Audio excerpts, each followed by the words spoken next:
Perfect. So if you want, we're going to start.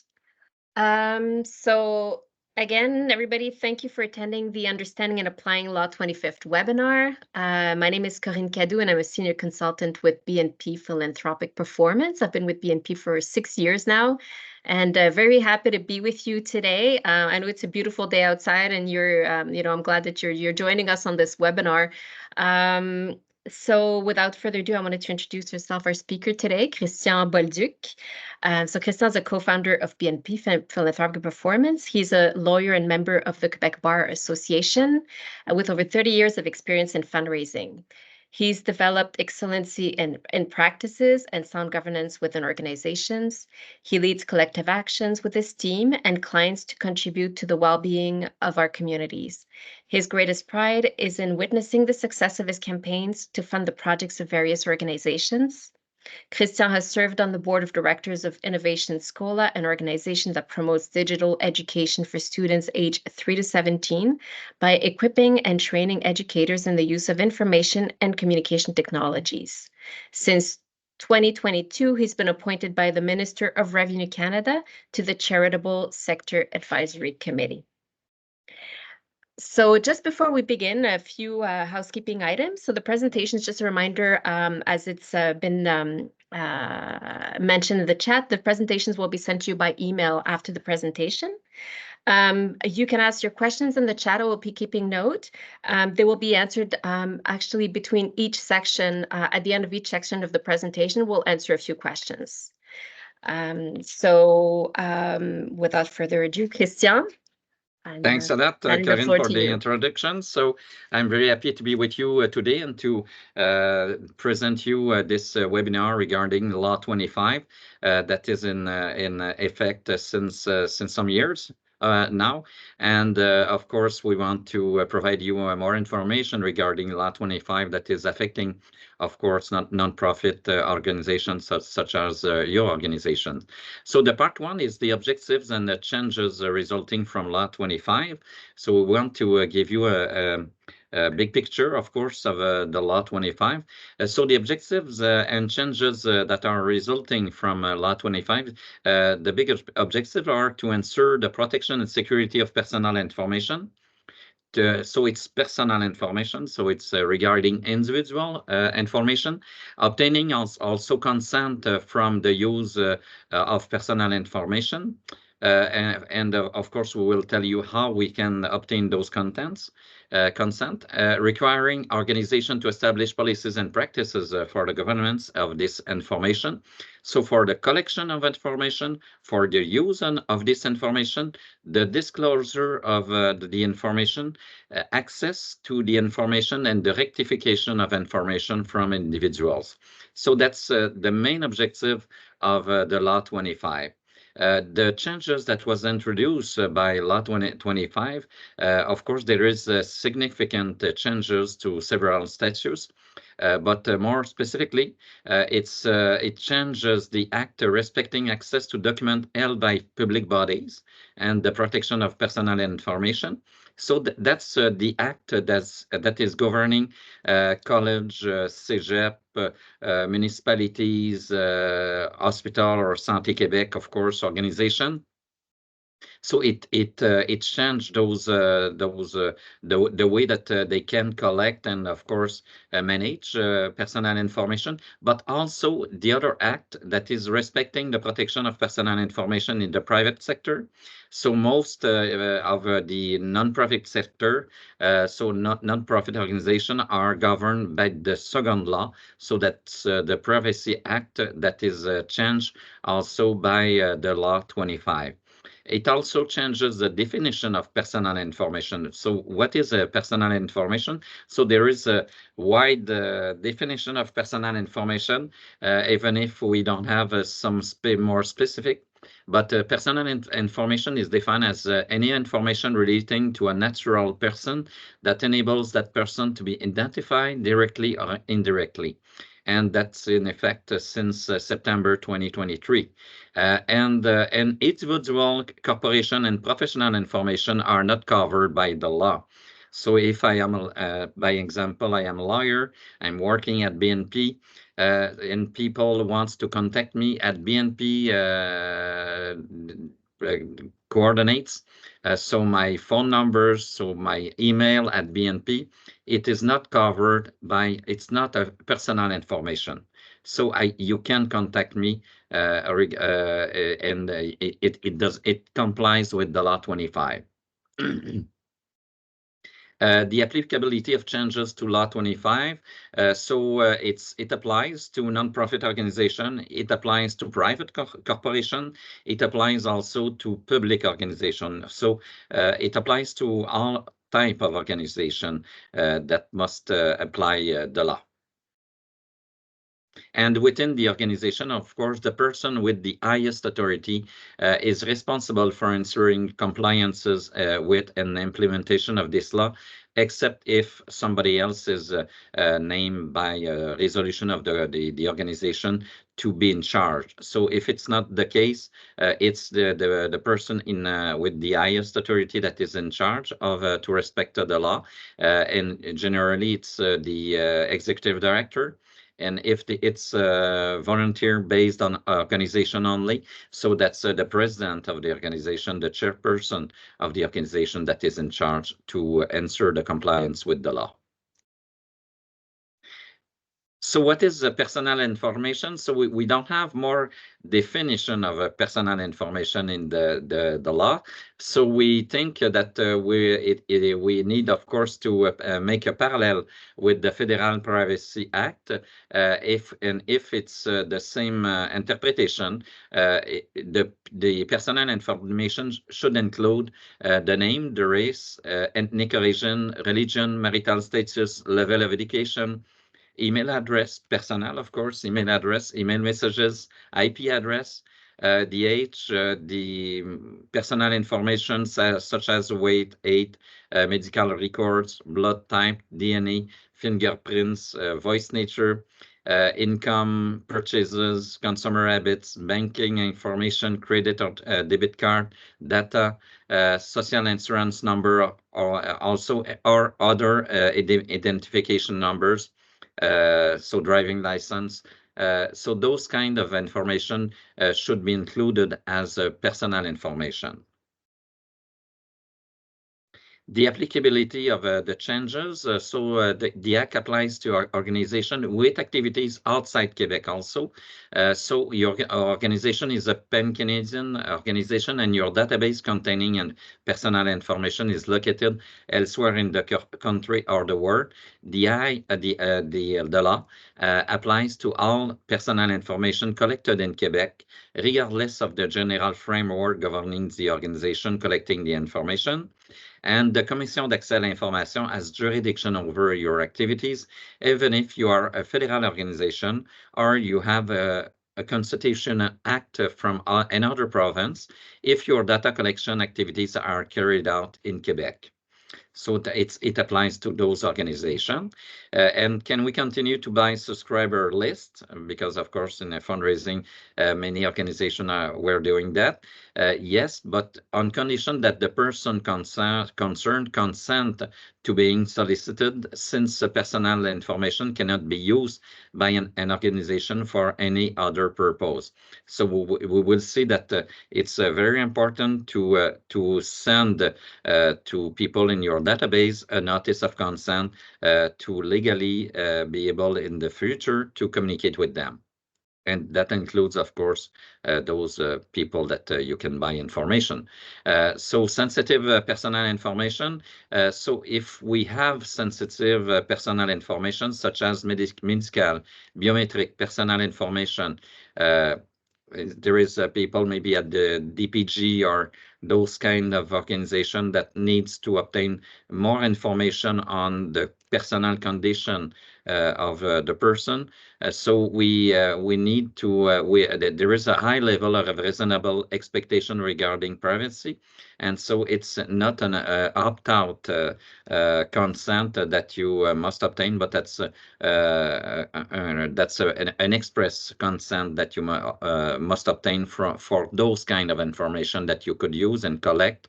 And so that's an opt-in, the way to obtain the consent that must be used for those sensitive personal information.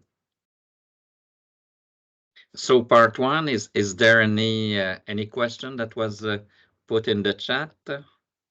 I don't see any questions for You don't part see any one. question? Okay, so we can continue. So part two, it's the responsibility regarding the law. So there is 5 major changes. The obligation to appoint a data protection officer, the obligation to establish governance policies and practices in relation to personal information, the obligation also to report confidentiality incidents involving personal information presenting a serious risk of harm, transparency in the collection and use of personal information, and the requirement for manifest free and informed consent in the use and processing of personal information. So that's big changes that are brought by the new law. So appointing a data officer, protection officer, this responsibility, as I mentioned before, automatically falls to the executive director or CEO, or to the president if there is no board, if there is no staff person that can be dedicated in writing internally or externally. So it's the executive director or somebody else in the organization if there is a resolution, and if not, it's the president or the chairperson of the organization that is officially the data protection officer in charge to make sure that the law is respected. The person in charge must ensure that the organization complies with the obligation imposed by the Act, satisfy requests for access to information and rectification of personal information, and respond, of course, to any question or complaints regarding the processing of personal information.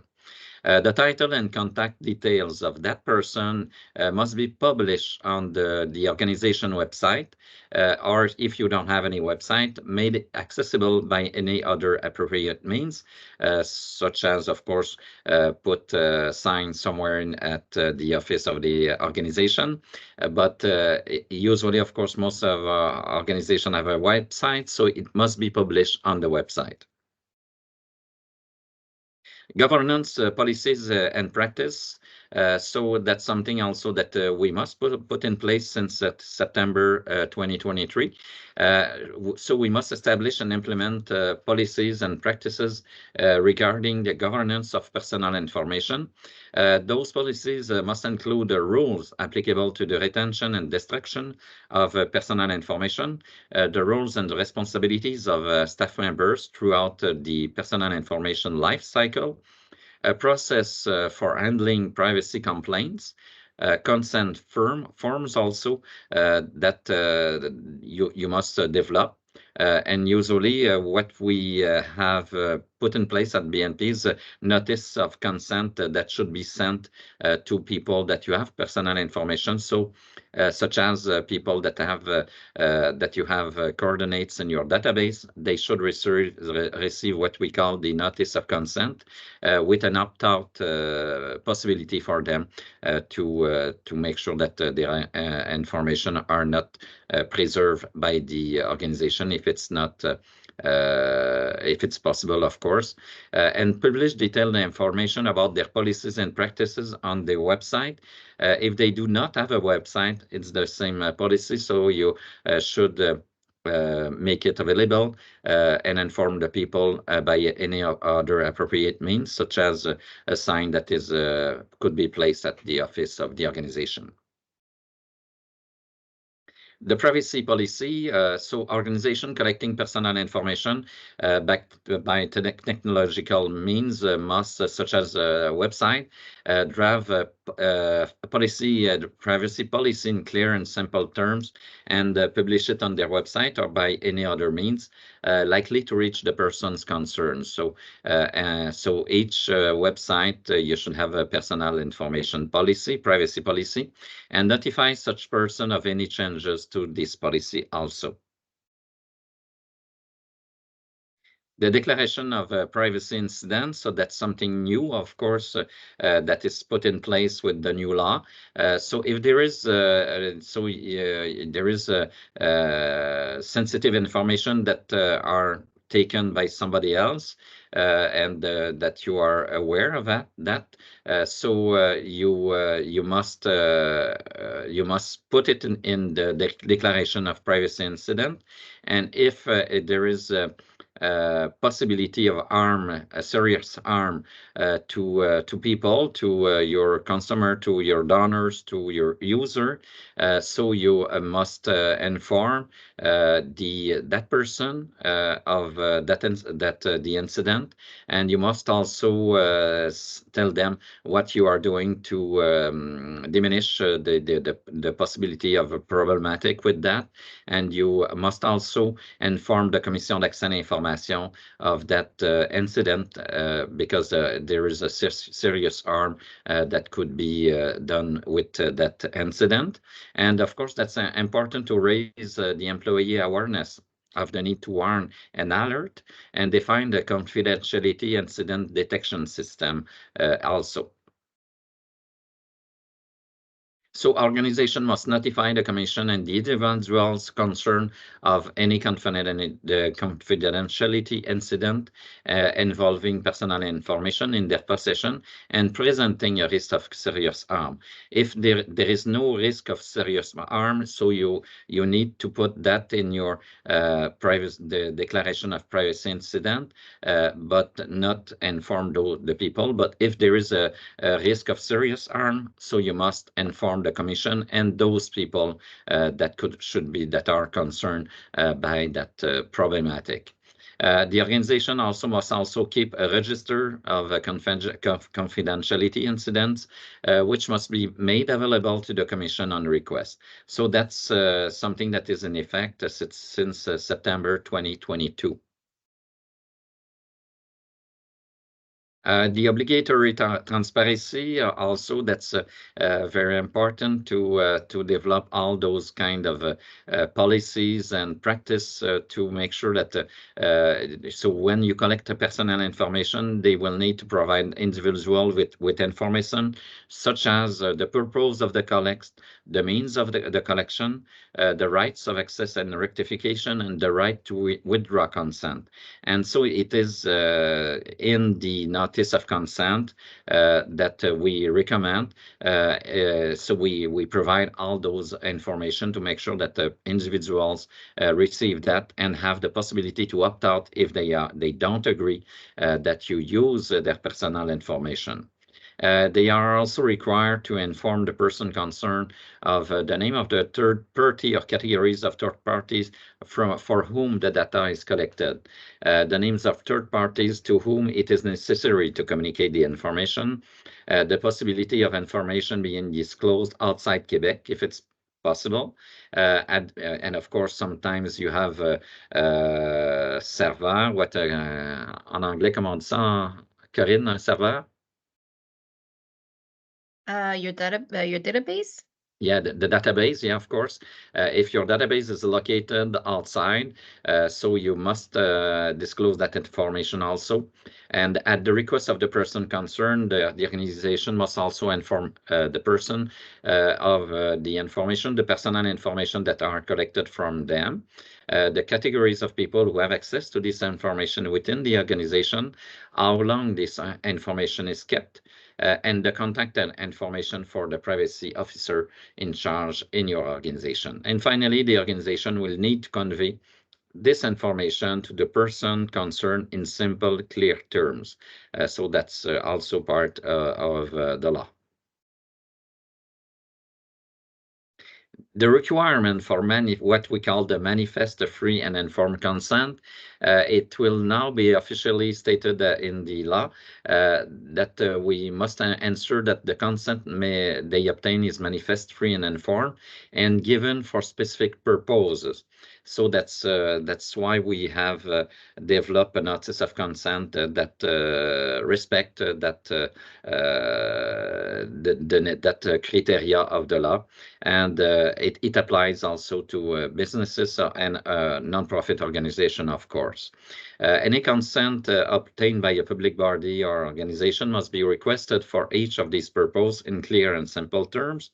When the request for consent is made in writing, it must be presented separately from any other information communicated to the person concerned. So, but it can be in a newsletter, it can be in a solicitation letter, it can be also at the bottom of income tax receipt, but it must be clearly stated, and so to make sure that the people are aware, of course, of that information. It should not be in a very small criteria at the bottom of an information letter. It's not accepted. But if it's something that is clear, and so it is possible to send it by email, of course, within the newsletter, on the bottom of the income tax receipt, or on the other side of the income tax receipt. So that's possible, but it must be presented separately. With certain exceptions, personal information may not be used by any organization for any other purpose except with the consent of the individual concerned. Organization will be required also to obtain express, as I mentioned. Express consent is necessary if we have sensitive personal information. So when we call the sensitive and personal information, so we provide you the definition before. It is personal information that is concern the health of the person, the condition of that person. So that's called the sensitive personal information, and for those kind of information you need express consent, so it's an opt-in that is required for that purpose. The duration of validity of consent, so that's another question that is raised, of course, by the new law. The consent is given for specific purposes and for the duration necessary to achieve the purposes for which it was requested. So it is not the duration, the delay is not defined by the law. There will be probably decision or rules that will be provided eventually by the Commission d'accès à l'information, but for the moment, the duration is not specifically defined by the law and by the Commission d'accès à l'information. So what we think is if you have information regarding people that provide you donation that was and you provide an income tax receipt. So you will need to preserve usually for a period of about 7 years those information. If you have any request from Revenu Canada or Revenu Québec to obtain that information, so with the law of Revenu Québec and Revenu Canada, you need to provide those information for that duration. So we think for the most of the information that charitable organization obtain, the duration should be at least 7 years. So that's what we recommend as a policy for charitable organization. The duration will not necessarily be linked to a number of days, months, or years, but may refer to a specific event or situation. So is there any, I don't think there is any other question regarding the law. Okay, maybe it will be more at the end that people will react more. So just a reminder though that again that the presentation will be emailed to everybody. Thanks, Corinne. So the part 3 is Law 25 and specifically with the philanthropic sector. So Section 22 to 26 of the former legislative regime under the Private Sector Act provided for the use of and communication of nominative list for commercial or philanthropic canvassing proposals. So it was possible to use it. But now it's not the case anymore. So personal information may only be used within the organization for the purpose for which it was collected, unless the individual concerned has given his or her consent, which must be expressly given in the case of sensitive personal information. So personal information may be used for another purpose without consent when it is used, when the use is necessary for study, research, or statistical proposal, and it is de-identified, and when using a person business contact information. So commercial or philanthropic canvassing cannot be considered a compatible purpose. So you can canvass somebody only if that person has received a notice of consent, and of course in the future you can canvass those people, but not if that person has not received a notice of consent. So the law, new law 25, abolished the possibility of using personal information for philanthropic prospecting without obtaining the consent of the person concerned. It's effective since September 2023. And for now on, the person operating an organization will have to identify himself or herself to the person he is addressing and inform him of his right to withdraw his consent to his personal information being used for this purpose. So if you are doing an activity such as telemarketing campaign, so you must inform that person before when you are doing any canvassing by phone. For example, if a private sector organization is given the mandate to use the foundation's database for solicitation purposes, the consent of the person concerned must first be obtained for the transfer of his or her personal information. And all contracts between NPOs, their staff, and external suppliers must respect the law and the confidentiality of personal information. So there should be, if you have a contract with external supplier, there should be a clause in the contract that they will respect the confidentiality of personal information and also destroy personal information that they have received from you after they have done their contract. A donation cannot be considered implicit consent under Law 25. So it's always a question that we receive. If somebody makes a donation, is it considered an implicit consent? Not. It's not the case.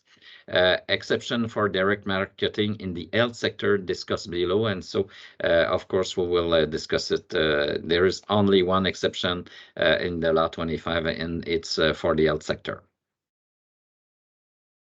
Yeah, organizations are obliged to maintain the confidentiality of the information they hold by preventing its disclosure to any other organization or public body. There are, however, two exceptions. If the individual gives his consent, the organization may disclose the information to which that consent relates. And it should be noted that there is an exception for the disclosure of personal information without the consent of the person concerned. And it's like it's in Section 18 of the Privacy Act. It's like if you have a lawyer involved that needs some information, like from the DPCP or for the purpose of preventing fraud under the Act. So if it's a legal issue, so sometimes people can obtain, of course, information, personal information, but that's only those kind of exceptions that are accepted. And failure to comply with the obligation may result in administrative penalties up to $10 million or 2% of sales of the organization, and criminal penalties up to $25 million or 4% of sale. Of course, Up to now, the Commission d'accès à l'information has been pretty flexible, and but they want, of course, all sectors to comply with the law, even if it's not they didn't do it in the delay that was put in place with the law. Part 4, so the exception that are provided by the law. So a commercial transaction under the Act, so if there is, there is sometimes a merger between two organizations, so they can put together all personal information they have together, and so and the organization body that comes from the merger is an exception, of course, to the consent of personal information use. So so a business transaction is defined as the disposal or lease of all part of a company or its assets. So those kind of situation. So it is an exception, of course, to the law. When the commercial transaction is concluded and the other party wishes to continue using or disclosing the information, that party may only use or disclose it in accordance with the law within a reasonable time after the conclusion of the commercial transaction. It must notify the person concerned that it now holds the personal information concerning that person as a result of the transaction. So if you have a merger, you should notice the person that of the merger, and of course inform that you own the personal information regarding that person. And could the framework applicable to nominative list in Quebec currently create a dual regime with the Canada's anti-spam legislation? It could lead to confusion as the possibility of using information for commercial solicitation purposes via implicit consent. And of course, the Canada's anti-spam legislation is for email communication that are sent, but the law 25 applies to any communication that you are using personal information. It's not exactly, of course, the same law, because the Canada anti-spam legislation is only regarding communication with email. So the law in a nutshell at part 5. The changes and when they come into effect. So almost all changes are into effect now. So you have obligations that are in effect since September 2022. The obligation to exercise the function of privacy officer, so it's in effect since September 2022, and so you should have a section of your website where you have the coordinates of those people, the obligation to form a committee on access of information, so it's only public bodies, as I mentioned, such as Santé Québec, municipalities, the college, CEGEPs, needs to have a committee in the organization, but that's not the case for other not-for-profit organizations such as foundation and most of your organization. Obligation to notify the Commission concerned of any confidentiality incident involving personal information presenting a serious risk of harm. So that's something that is very important, and to keep registered will be provided to the Commission on request. So that's an obligation that is in effect since September 2022 also. The new framework for disclosing personal information without the consent of the person concerned. So it's for study, research, or statistical purposes, and as part of a commercial transaction. So that's the only two possibilities that we can use personal information without consent. Obligation also to disclose in a bank of biometric characteristic at least 60 days before it is put into service. obligation to disclose verification or confirmation of identity made by means of biometric characteristic. So that's in effect since September 2022. So other changes that are in effect since September 2023 now, that's the obligation to implement policies and practices governing the governance of personal information and publish detailed information. The new transparency obligations also, such as the publish on the website of the rules governing your governance of personal information. So it should be on your website. The publish privacy policy also that should be on your website. So it's in effect since September 2023 to inform the data subject when he or she is the subject of a decision based exclusively on automated processing without human intervention. And so usually we have a cookie policy also that should be put in place with on your website, if you are using it, of course. So 5, to inform the individual when identification, location, or profiling technology is used. So it's usually the cookie policies that inform those people. The anonymization of description of personal information. So also we must have a policy regarding that. There is a provision regarding provincial political parties. There is also an obligation to conduct a privacy impacts assessment before transferring information outside Quebec. So if your organization, you transfer personal information such as names in your database to a national organization, so you need to conduct a privacy impact assessment. And that's the same thing if your database is located outside Quebec. So you need that privacy impact assessment. If you are using software outside that are outside Quebec, you also need to have that privacy impact assessment. So that's something that is not easy to do also.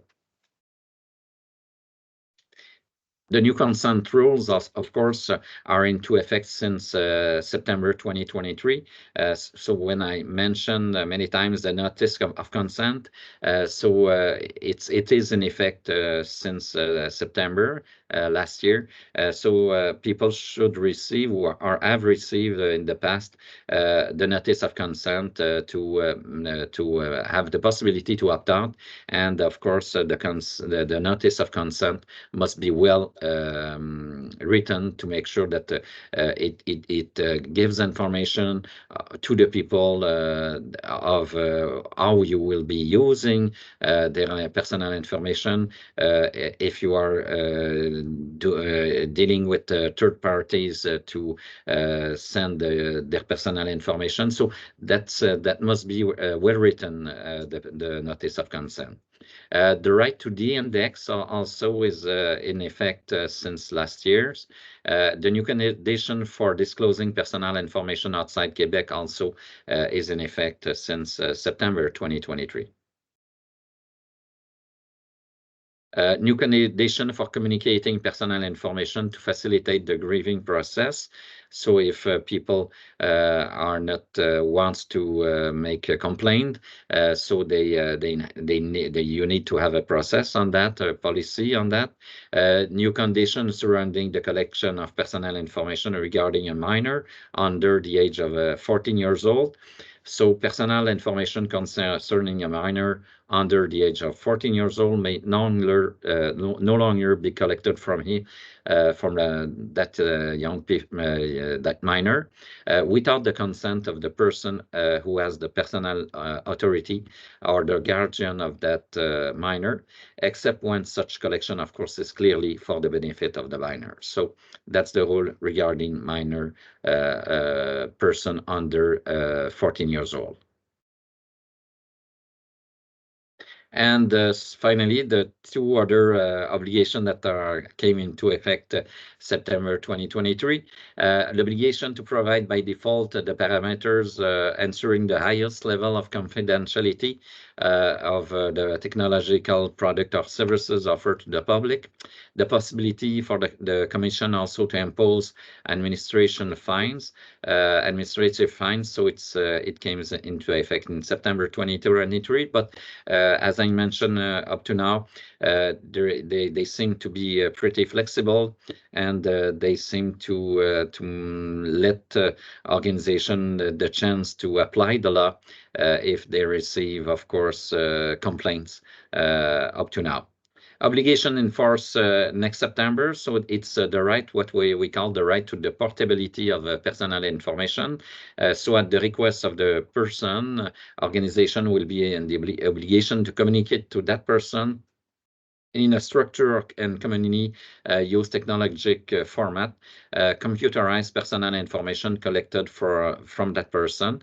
And this communication may also be made to a person or organization authorized to collect the information at the request of that person also. So that's the remaining obligation that will come into force next September. So, of course, we, as BNP, we offer services that we have a kit of implementation that we provide you. So it's a proposed model for policies and practices required under the Act. So there is the notice of consent that I mentioned very often, because that's something that is very important, that people that you have information regarding those persons receive that notice of consent. And you have a policy regarding confidentiality, privacy policy, privacy impact assessment, also privacy settings, the rules applicable to the retention and destruction of personal information, roles and responsibility of staff members throughout the personal information life cycle, the process also for handling privacy complaints. And those models are, of course, available both in French and in English. It's at a price of $599 in English, $599 in French, and both are available also for the price of $1198. And there is also another service that can be provided is an audit for the organization that can be done. And of course, it's some kind of audit that it's a clé en main, if I can say, that we do to make sure that we provide you all the information and all act that you must do to ensure that you comply with the law. So it's 15 hours that we provide for a cost of $4,125, but it's a clé en main process, and so it's a lot easier for you to comply with the new law. So is there any other question? Well, I don't see any questions right now in the chat, but well, welcome every participant who has, to answer them now. But I have a couple of more specific questions in terms of practical cases. So in the case of a foundation that works with a hospital to solicit former patients, is it the hospital that has to obtain the consent from each of the patient before to allow the foundation to communicate with them? Yeah, in fact, it's an exception that was possible before, and the new law provides that this exception is still in effect. So the hospital can make a solicitation to their patient without their consent and invite them to make a donation to their foundation if they want to, without their consent to do that solicitation. Perfect. I see that there's a raised hand. I think from C'était moi, but it was me possibly. Christian, so with the hospital, would that be the same example for a private school and its foundation. Our foundation is a separate legal entity from the private school. Traditionally, the school has shared parent information with us. Obviously, it is part of the parent contract. We are having that reviewed to make sure it's more compliant for Law 25 to get express consent to share that information. But is it enough to have it in the parent contract, or would solicitations have to come from the school before on behalf of the foundation? Yeah, that's a good question. And for the first answer I can provide is that the exception that I mentioned before does apply only to hospital organization. So it's Santé Québec or your hospital, of course, that can make the solicitation, but not the foundation. And that's the hospital that can make the solicitation, and that was an exception that is still in effect. But for private school or CEGEP or college or other organization, it was not an exception, and so the new law is in effect for those organizations. And so, yes, you have a good reflex to make sure that the contract with the parents provide a clause where it is possible to provide information and transfer information to other organizations such as the foundation or the Association des Diplômés, the alumni networks, if it's an independent body from the organization. So it should be well indicated in that contract, or in the it's when you people register to go to the school. So it should be written in the contract to make sure that if you send the information to the foundation or to the alumni network, it is written correctly in the contract. And for all of those parents who are previous parents who are not signing a contract or alumni, we would have to go through the process of doing a notice of consent. Exactly. Okay. Merci. C'est rien.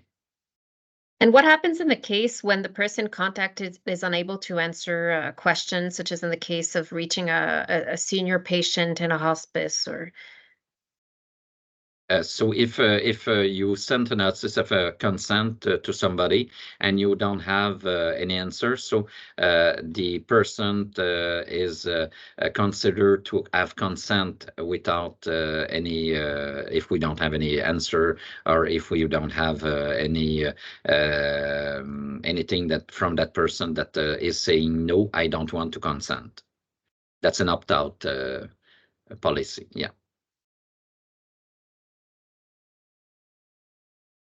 Are there any other questions? Perfect. Well, I think this is comes to the end of our session. Thank you very much, Christian. Thank you, everybody, again for being with us. And you will, of course, receive the presentation.